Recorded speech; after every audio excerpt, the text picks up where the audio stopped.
Здравейте, аз съм Людмила Петкова.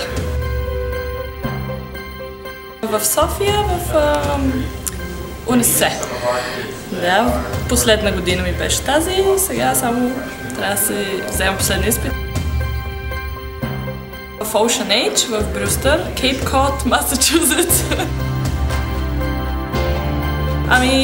Почнах като бъсър, след което станах сервитьор и общо сега ги правя и двете.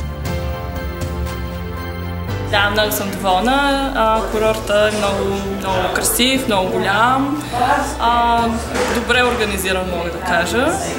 И много добре се скарахме лятото. Да. Започнат като сервитьор определено.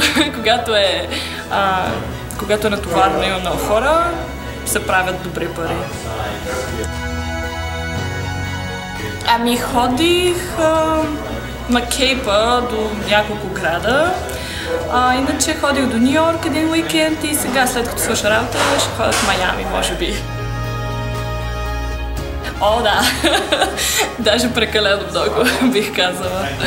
Доста онлайн имаше тази година. Горе-долу техники, както повечето българи, защото са по-евтини тук.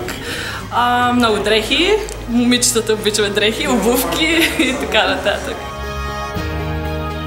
Брюстър на Мейн Стрит. На Мейн Стрит намерих си квартирата много случайно в Craigslist. Предлагаше се, живея с още 3 българи.